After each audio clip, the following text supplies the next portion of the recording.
Bible এটাও লিখিত ছিল যে শেষ সময়ের দেশের সঙ্গে দেশের লড়াই হবে এবং মানুষ অকাতরে মারা যাবে।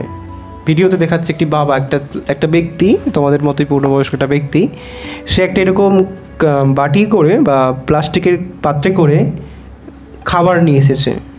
সে পাগল হয়ে গেছে, বুঝতে পারলে? খাবার নিয়ে এসেছে, আর যেখানে বাড়িটা ছিল সেই বাড়ির সামনে দাঁড়িয়ে সে হাঁটু গেড়ে কেঁদে যাচ্ছে, তার মানে ছেলে মেয়েকে ডাকছে। কেন না, সেই যুদ্ধের ফলে সেই বাড়ি ভেঙে পড়ে তার ছেলে মেয়ে বউ সেই বাড়ির তলায় চাপা পড়ে মারা গেছে এবং তাদের দেহ পর্যন্ত উদ্ধার হয়নি, অলরেডি 100 দিন পেরিয়ে গেছে। এবং সেই ব্যক্তি কাঁদতে কাঁদতে কাঁদতে কাঁদতে পাগল হয়ে গেছে, তার আর মানসিক কোনো ভারসাম্য নেই। মানে সে এটা আর স্বীকার করতে পারছে না যে আমার ছেলেমেয়েরা মারা গেছে, সে এখনও মনে করছে ছেলেমেয়ে বেঁচে আছে এবং সে সেই বিল্ডিংয়ের কাছে গিয়ে হাঁটু গেড়ে কেঁদে যাচ্ছে, যে ডাকছে খাবার নিয়ে এসেছি, খাবি আয়। এই জায়গায় জগৎ দাঁড়িয়ে আছে। ভাবো, আমরা জানি না, আমরা মনে করছি যে সারা জীবন আমাদের সুখে কাটবে, সারা জীবন আমাদের এরকম হয়েই কাটবে। পাশের ঘরে অলরেডি আগুন লেগে গেছে, পাশের ঘরে অলরেডি আগুন লেগে গেছে। সেই পাশের ঘর হচ্ছে আমাদের পাশের দেশগুলো, তাই তো? পাশের ঘরে যখন আগুনটা লেগেছে, মনে করো না সেই আগুন আমাদের ঘরকে আসতে সময় লাগবে। সেই আগুন তোমার গোটা এরিয়ায় ছড়িয়ে যাবে। বিশ্বাসে প্রস্তুত হও। তোমাদের কাছে একটাই অস্ত্র, ঈশ্বরের বাক্য। তোমাদের কাছে একটাই অস্ত্র, ঈশ্বরের প্রতি বিশ্বাস। তোমাদের কাছে একটাই অস্ত্র রয়েছে, এটা হচ্ছে ঈশ্বরের ভালোবাসা। তোমাদের কাছে একটাই অস্ত্র হচ্ছে ঈশ্বরের পবিত্র আত্মা। আর আমাদের কাছে কোনো অস্ত্র নেই, আমাদের কাছে কোনো বিশাল ক্ষমতাও নেই, আমাদের কাছে কোনো বিশাল ধার্মিকতাও নেই, জ্ঞান নেই, বুদ্ধি নেই, আমাদের কাছে কিছুই নেই। শেষ সময়ে জ্ঞান, বুদ্ধি, টাকা পয়সা কোনো ক্ষমতাই কাজে লাগবে না, এটা মাথায় রেখো। শেষ সময়ে জ্ঞান, বুদ্ধি, ধার্মিকতা কোনোটাই কিন্তু কাজে লাগবে না। তুমি যত বড়ই ধার্মিক হও, তুমি যত বড়ই জ্ঞানী হও, পণ্ডিত হও, কোনোটাই তোমার কাজে লাগবে না। শুধুমাত্র ঈশ্বরের ভালোবাসা আর পবিত্রতার সহভাগিতা তোমার কাজে আসবে, তোমাকে সাহায্য করবে। তো প্রতি মুহূর্তে প্রার্থনায় তোমরা থাকো এবং যত বেশি করে পারো জাগতিক বিষয়গুলো থেকে দূরে থাকো। জাগতিক বিষয় মানে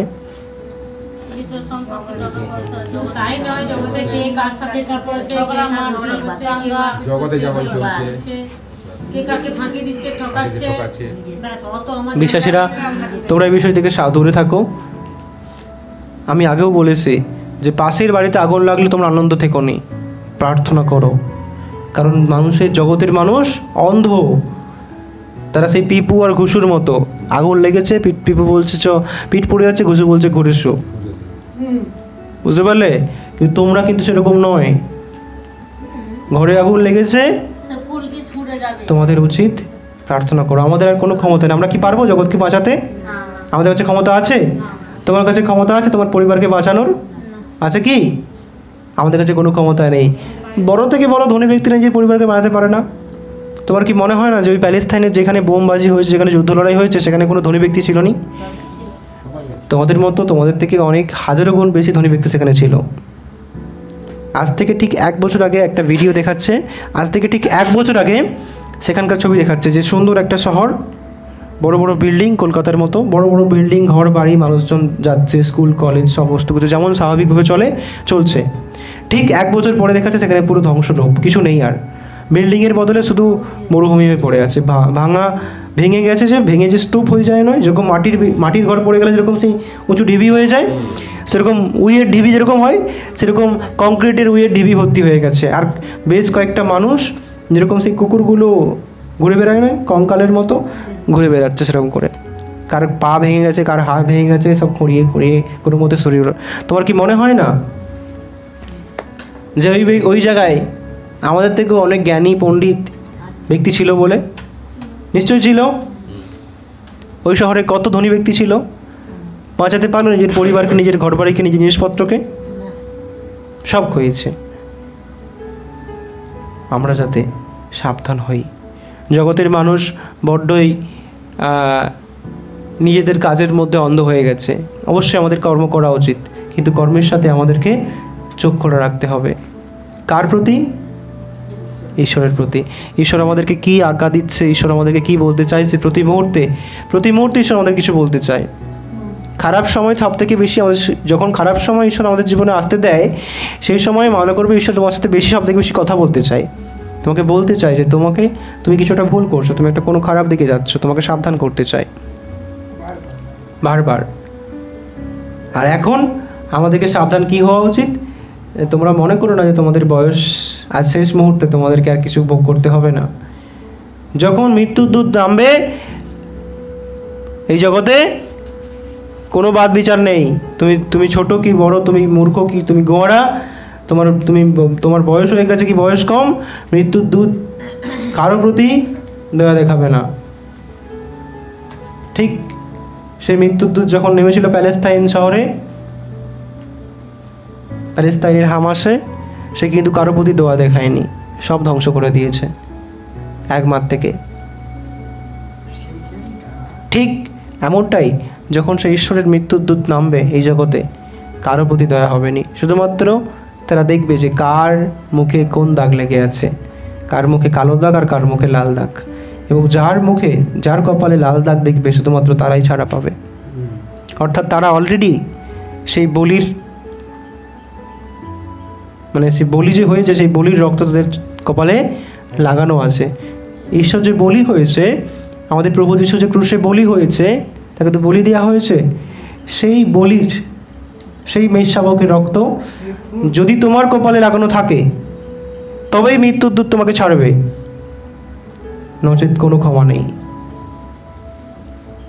অর্থাৎ সেই রক্তের অন্বেষণ করো এবং সর্বদা ঈশ্বরকে ধন্যবাদ দাও যে আমি তোমাকে চিনি এবং আমি জানি আগামী দিনে কী হবে, তুমি আমাকে দেখিয়েছো, আমি যেন সেই রকমভাবে চলতে পারি, আমি যেন অন্ধ হয়ে নাই এই জগতের মাঝে।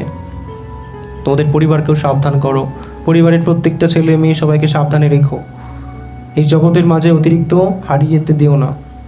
হয়তো তোমাদের কাছে টাকা পয়সার অনেক কম হবে, হয়তো সেই পরিমাণে থাকবে না অন্যদের মতো তোমাদের কাছে হয়তো অনেক বিলাসিতা থাকবে না, বিলাসবহুল জীবন। অন্যের মতো হয়তো তোমরা অত এদিক ওদিক ঘুরে বেরিয়ে আনন্দ করে থাকতে পারবে না, কিন্তু ঈশ্বর আমাদেরকে প্রতিজ্ঞা করেছে, আমাদেরকে কথা দিয়েছে যে আমি আকাশের পাখিদেরকে পর্যন্ত খাবার জোগান দিই, তাদেরকেও বাসস্থান দিই, তাদেরকেও বাসা তৈরির জন্য বাসস্থান দিই, জায়গা দিই, তোমায় কেন দেবো না, তোমাকেও দেবো আমি, এবং তার থেকে অনেক ভালো দেব। এই বাক্যের উপর বিশ্বাস রেখো, আর যে অন্তিম সময় পৃথিবীর এসেছে, সেই অন্তিম সময়ের জন্য প্রস্তুত হও। কীভাবে প্রস্তুত হবে? প্রার্থনা এবং বিশ্বাস দ্বারা, আর কোনো পথ নেই। নিজের মন, আমাদের মন অনেক ধূর্ত, বুঝতে পারলে? আমাদের মন চেষ্টা করবে সেইখান থেকে পালিয়ে আসতে।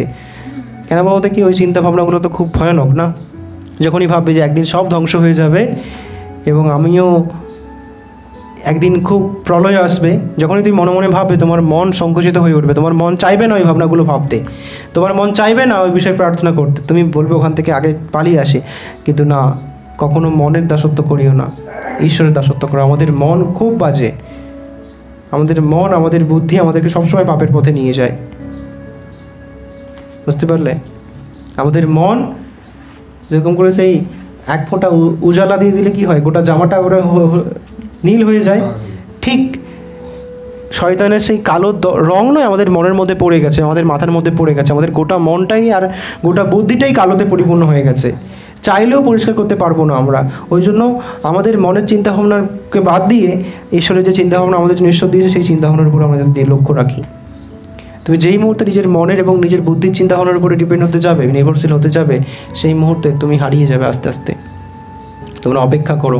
আজ এই শিক্ষাগুলো তোমাদের কাছে মনে হবে বড্ডই মানে খুবই, এই আজকের শিক্ষাটা, আজকের যে বিষয়টা, এই বাক্যগুলো তোমাদের কাছে এই মুহূর্তে দাঁড়িয়ে খুবই মানে একদমই মনে হবে না গুরুত্বপূর্ণ বলে, মনে হবে যে কিছু মূল্যহীন মনে হবে আজকে, যে বলছে গল্পের মতো করে বলছে। কিন্তু এই গল্পটা যখন তোমাদের সামনে সত্যি হতে দেখতে হবে, তোমরা অক্ষরে অক্ষরে মিলবে ঈশ্বরের বাক্য, তখন তোমরা বুঝতে পারবে যে কতটা ঈশ্বরের বাক্যের ক্ষমতা। কারণ আজ দূরে হচ্ছে তো, কাছে হচ্ছে না, যখন তোমার মুখের সামনে ঘটবে তখন তোমরা বুঝতে পারবে। তো আমরা অলরেডি জেনে গেছি, আমাদের উচিত সাবধান হয়ে যাওয়ার।